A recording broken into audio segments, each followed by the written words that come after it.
అండి, hello, welcome back to our channel. ఇక్కడ చూసారా ఏం జరుగుతుందో? కొత్త కోడి పిల్లలు వచ్చాయి. ఎన్ని వచ్చాయో కౌంట్ చేయండి. మీకు ఎన్ని కనబడుతున్నాయో నాకు కామెంట్లో తెలియజేయండి. అంత ఇంట్రెస్ట్ ఉండకపోవచ్చు, నేనే చెప్పేస్తాను.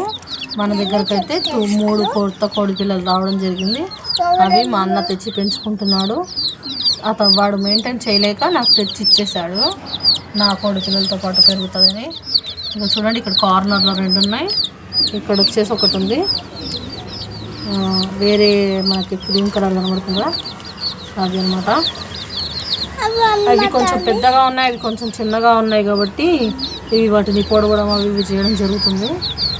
నేను కొంచెం సపరేట్ వేద్దాం అనుకున్నాను, కానీ మళ్ళీ 2 డబ్బాలు మెయింటైన్ చేయలేక ఇలా పెట్టాను. చూసారా, మా గ్రీనికి చాలా ఆతృత ఎక్కువ అండి. ఎప్పుడు తీస్తుందా, ఎప్పుడు బయటికి వెళ్దామా.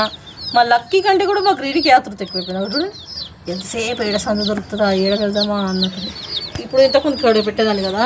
ఇక్కడ ఏమైందంటే బాగా ఎండ కొడుతుంది కదా, అసలు ఎండాకాలం వచ్చినంత ఎండ కొడుతుంది. అందుకని చెప్పేసి అక్కడ పెట్టకుండా ఇక్కడ పెట్టాను అనమాట. ఇందాక ఎండ ఉంది, ఇప్పుడు 10-10:30 వరకు ఉండే.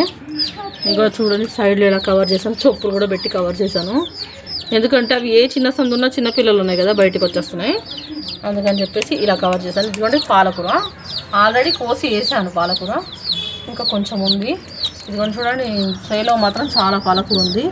అవి ఇంకా కంప్లీట్గా తినలేదు. మళ్ళీ అవి షిట్లు వేసేస్తాయి కదా, షిట్లు వేసేసి ఖరాబ్ చేస్తాయి అని కొంచెం పక్కకు పెట్టాను. మళ్ళీ కాసేపు అయినాక వేస్తాను. ఇది అన్నం వేస్తే ఎంత చక్కగా తింటుంది తెలుసండి. మధ్యాహ్నం ఆఫ్టర్నూన్ అయిందంటే వీడికి తెలిసిపోతుంది, కయ్యని అరుస్తాయి. అరవంగానే నేను అన్నం తీసుకొచ్చేస్తాను. ఒక గుప్పెడు తీసుకొచ్చేయగానే తినేసి నాతో పాటు కూడా ఇవి హాయిగా పడుకుంటాయి. అస్సలు కీకి అన్న సౌండే రాదు వీటికి. నేను 2:33 అలా వేస్తాను అన్నము. ఇవి 6 వరకు కామ్గా ఉంటాయి. అసలు నేను లేచే వరకు అసలు ఇవి సౌండే చేయవు. నా పని మొత్తం అయిపోయేటానికి 3:30 అట్లా 4 అవుతుంది. ఒక్కోసారి ఏమైనా తినకుండా పడుకుంటే కనుక ఇంకా ఎక్కువ టైం అవుతుంది. ఒక 2 అవర్స్ అలా పడుకుంటాను నేను కూడా.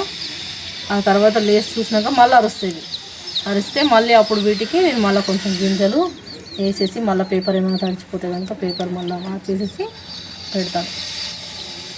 ఇప్పుడు పిల్లులు తిరుగుతలేవు కాబట్టి, పిల్లులు కనిపించట్లేదు కాబట్టి ఇక్కడ పెట్టాను. కానీ యాక్చువల్గా అయితే పిల్లులు ఉంటే నేను ఇక్కడ పెట్టాను, ఇంట్లోనే పెట్టుకుంటాను. ఇది గేట్ పక్కన పెట్టాను. ఇప్పుడైతే ఇదిగోండి మా చిన్నవాడు చూసారా, మా చిన్నవాడికి కోడి పిల్లలు అంటే ఇంట్రెస్ట్ చాలా. ఏం చేస్తున్నావు చిన్నగా? ఇక్కడ ఎందుకు పెట్టానంటే ఇక్కడ పక్కన ట్యాప్ ఉంటుంది, కొంచెం కూల్గా ఉంటుంది ఏరియా అనేసి కింద కవర్ వేసేసి పెట్టాను. కవర్ ఎందుకు వేసానంటే వాటర్ ఏమైనా పోసి చందాలం చేస్తాయి అని పెట్టాను. వాటర్ కూడా పెట్టానండి. వాటర్ మాత్రం చాలా తక్కువ తాగుతున్నాయి. అసలు వాటర్ తాగినట్టు కూడా నాకు అనిపించట్లేదు. గింజలు మాత్రం అక్కడక్కడ ఏరుకొని ఉంటున్నాయి. దీన్ని మాత్రం వదిలిపెట్టి అంటుంది. ఈమె ఎంత చూడాలంట. ఏం చూడాలి చిన్న? ఆమె స్టైల్గా ఫోన్ మాట్లాడుతుంది, చూడాలి. అంతేనా చిన్న? ఇక్కడ దీనిపైన ట్రీ ఎందుకు పెట్టానంటే కొంచెం బరువు ఉంటే కనుక పిల్లి వచ్చినా అటాక్ చేసేటప్పుడు నాకు ఈజీగా తెలుస్తున్నట్టు పెట్టాను. నాన్న వాళ్ళ నాన్నకు అందరికించి ఫోన్ చేస్తే వాళ్ళ నాన్న కట్ చేస్తున్నాడంట. నేను చెప్తాను లేతామని. ఇది ఈరోజు అప్డేట్. మా కోడి పిల్లలకి జతకి ఇంకో 3 కోడి పిల్లలు వచ్చాయి. ఇవి మొత్తం ఎన్ని కోడి పిల్లలు ఉన్నాయో మీరు కౌంట్ చేసి నాకు కామెంట్లో తెలియజేయండి. Thank you for watching my video. Follow my videos.